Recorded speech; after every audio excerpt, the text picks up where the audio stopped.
Hi, I'm Dawn Damari, and you're listening to A Teaspoon of Healing. So, today I'm going to talk about mindful eating. And you can also find this on my blog, and that's at teaspoonofhealing.com. You can find a different version of this, a written version. So, as some of you know, I am a registered dietitian, and mindful eating is something that really interests me. And I've worked with clients and patients. With this, and it has really helped them. It can help you if you just want to learn how to tell if you're hungry or if you're full. It can help you tap into those hunger and fullness cues. It helps people who want to maintain their weight, who want to lose weight.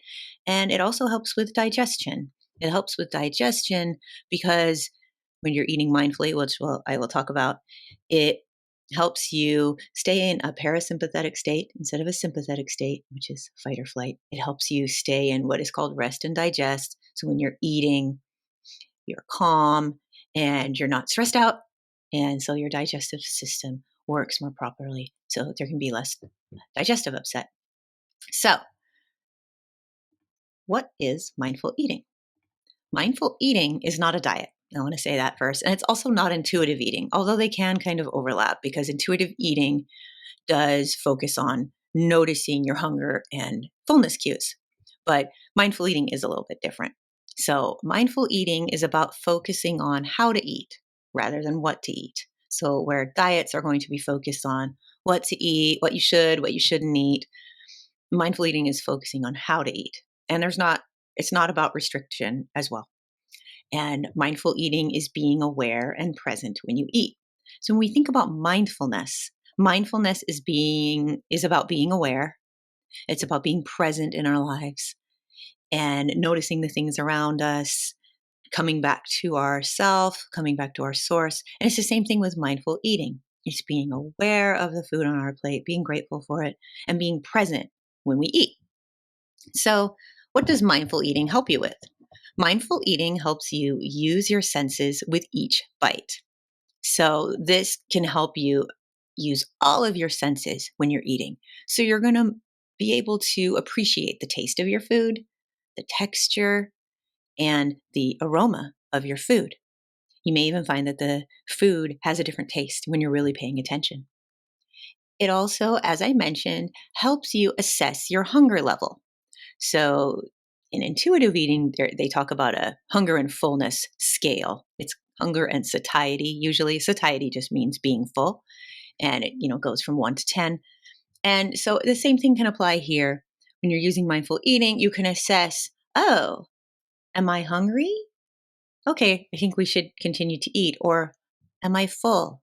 Do I feel that I'm not hungry anymore so I don't get overstuffed? Sometimes, if we're eating, I guess, mindlessly, which is normal and fine to do, of course, sometimes, we won't notice actually that we are no longer hungry. And then we can eat past the stage of fullness, which, if you're trying to lose weight, that's not great. But even if you're not trying to lose weight, it's not great because then you get overstuffed, leading to bloating, digestive upsets, and just a lot of other uncomfortable things. So, it can help you assess your hunger level. You can be fully present in the moment when you're mindfully eating. And this is important. You can take pleasure in and savor your food. Yes, food is fuel, but food is also something to enjoy. And when you're eating mindfully, you can really enjoy and savor your food. It also really helps you feel in charge of how much you are eating. Again, going back to that hunger and fullness scale, if you're really noticing when you're full, you can feel, okay, I'm in charge. I'm not going to eat anymore. I'm going to, save some leftovers. I'm going to leave the rest on my plate and save it for tomorrow or save it for later. If you're in a restaurant, you can take some home. So it really helps you feel in charge of that. And at the same time, it helps you be free of the judgment about food. It helps you be free of shame when it comes to eating. So, how can we eat mindfully? Here's a few ways. You can sit down when you're eating. That's really important, actually. And I need to follow this sometimes. Sometimes I'm on the go and I'm having something quick to eat and I'm standing up. So I have to remember, let's sit down. You really need to resist the temptation to eat while standing. And it can be challenging. Sometimes we can open the fridge and there's something in there and we're just taking a little drink or eating a snack. It's not good to do that. I understand though, we're all really busy, and sometimes preparing a meal or eating a meal can just seem like, oh no, something else to do, something else on our daily to do list. But it's really important to take a moment to sit down, plate your food, put your food on a plate, and appreciate each bite while you're eating. So when you're giving your meal your undivided attention, you're going to find greater enjoyment in your food, and it may help you eat less because you're really focusing on it. You're not mindlessly taking bites, just rushing on to the next task. Another way to eat mindfully is to slow down while we eat. Our society is very fast paced, so we often rush through our meals.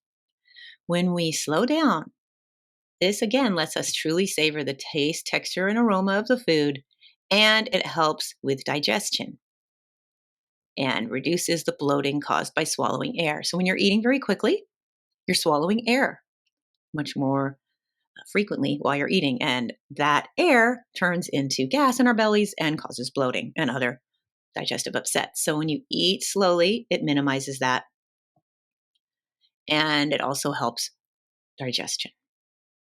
Another thing to do when you're trying to eat more mindfully is to minimize distractions while you're eating. So many of us eat while multitasking. Eating in front of the TV is very common, especially snacks, and eating while scrolling on my phone. That's something I've done on lunch breaks. I'll have TikTok on my phone or whatever and be eating while I'm scrolling. And of course, note there's not, in a perfect world, we would never do this. It's fine to do it sometimes, but more often than not, it's better to just not do that. Chatting with loved ones during a meal, chatting with friends, that's fine. That adds to the mindfulness because we are really enjoying the food. But try to eat without any other distractions than that sometimes. And you may find that focusing solely on your food really enhances the enjoyment of the food. And another way to eat mindfully is to chew slowly. And I talk about this a lot when it comes to digestion, but chewing our food slowly is so important. And it seems really basic, right? Like, okay, it can't be that important to chew slowly, but it is important. So, chewing slowly, it really helps with digestion. And we often take really big bites and we eat quickly. So, what does this do? This leads to bloating. It's going to allow more air in while we're eating. And it also doesn't give the right digestion signals to our body. When in the process of digestion, a lot of enzymes are released, and enzymes help us break down our food. If our food isn't fully broken down by the time it leads into the intestines and for the absorption, it just our food isn't the nutrients aren't fully absorbed, and it can cause many other problems.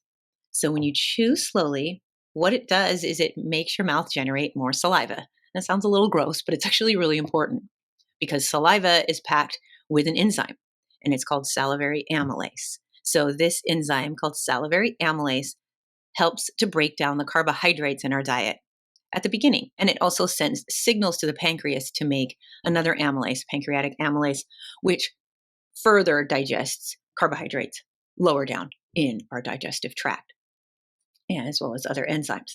But if you don't have enough salivary amylase activated by chewing and within your saliva, it just makes more work for the other enzymes later down in the process to do it, and it may not break down the carbohydrates as thoroughly as it should. And more salivary amylase means the food gets digested more thoroughly and you're going to have less digestive upset. And another thing you can do is pausing between each bite. And this goes along with the previous thing of chewing slowly, the previous tip.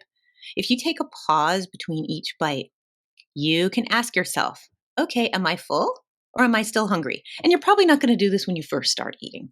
First start eating, usually if we're hungry, you're going to feel hungry, so you might not need to do this, but maybe halfway through your meal, start to pause between each bite and think, okay, am I still hungry or am I full? This will help us tap into our hunger and fullness cues, which are really innate. We need to relearn them because we have, kind of forgotten them, but innately our bodies know when we're hungry and our bodies know when we're full.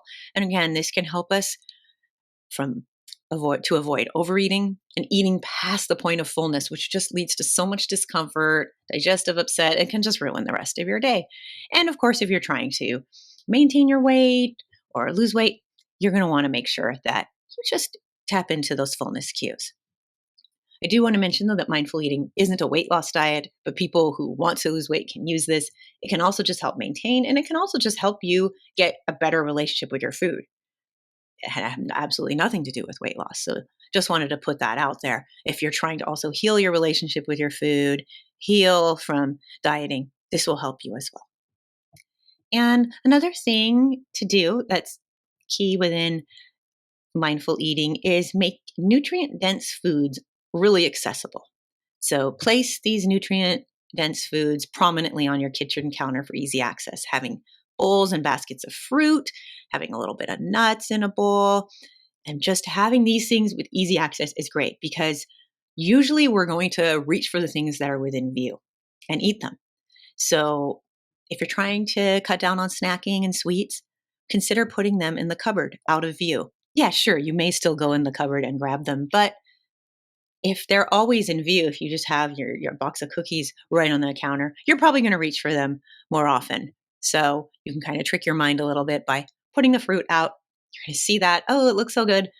I'm going to have that, or I'm going to take some carrots out of the fridge and prepare them, peel them and chop them, and I'm going to put them in a bowl, and that's going to be accessible for me.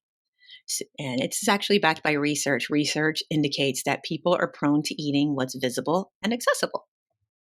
So I hope that helped you a little bit learn about mindful eating. Again, this is something that I've helped clients with, and they have been very happy with it. And it seems really basic, but it's actually not always easy to do. And again, we're not perfect little robots. We're human. So this is not something that you're going to have to do all the time. But trying to just do this a little bit more can really help you tune into your hunger and fullness cues and really help you, especially if you have digestive issues, if you have some GI issues, stomach issues. This will help you digest your food better, absorb nutrients better, and eliminate some of the digestive upsets, especially if you're eating too fast. So thank you for listening. This is one of my short solo podcasts, and I hope you enjoyed it. If you don't currently subscribe to the podcast, you can subscribe on my website. You can subscribe on Apple or on Spotify or on Google Play. I also have a YouTube account. I actually have to promote it a little bit more, but if you would like to subscribe on there, I do put the audio podcast, I do put video versions. If you're watching this video, you will see it. I put them on my YouTube as well, so you can watch them. And stay tuned for more, and I hope you have a great day.